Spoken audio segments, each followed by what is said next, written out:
পশ্চিমবঙ্গের বাঙ্গুরা বাংলাদেশের প্রগতিশীলতার নামে ধর্মনিরপেক্ষতার নামে হাসিনার ফ্যাসিবাদকে উলঙ্গভাবে সাপোর্ট দেওয়া গেছে। এখন হিন্দুত্ববাদের নামে ফ্যাসিবাদের কবলে পড়িছে। ফ্যাসিবাদের মজা কেমন 2 দিনে ভালো টের পাইছে, আরো পাবে। যদিও এই আক্রমণের লক্ষ্য হবে মুসলমানেরা প্রাথমিকভাবে, কিন্তু এই ফ্যাসিবাদের আগুন থেকে কেউ রক্ষা পাবে না। যারা বিজেপিকে ভোট দিচ্ছে তারাও রক্ষা পাবে না। যারা নেতা হয়েছে বা মুখ্যমন্ত্রী হিসেবে যার নাম এসছে, এই যে শুভেন্দু অধিকারী, ওর মতো একজন মানুষ বাংলাদেশে জাতীয় নেতা হইতে পারবে না, আঞ্চলিক নেতা হইতে পারবে না। এইটা সাহেব দেখান, তার কিছু বক্তব্য দেখান, শুনান। আমি বলে গেলাম, আমি যদি সনাতনের বাচ্চা হয়ে থাকি, এদের মুখ দিয়ে চৌরাস্তায় দাঁড় করিয়ে জয় শ্রীরাম বলা।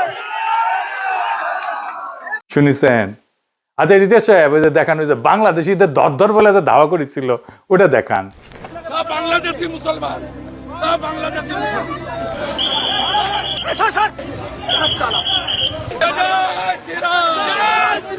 দেখেছেন? বাংলাদেশে কখনো এরকম মাল রাজনৈতিক নেতা হইতে পারবে পারবে না। শিওর লিখে রাখতে পারেন, পশ্চিমবঙ্গের দাদারা আপনারা লিখে রাখেন, এরকম মাল বাংলাদেশে কোনোদিন রাজনৈতিক নেতা হইতে পারবে না।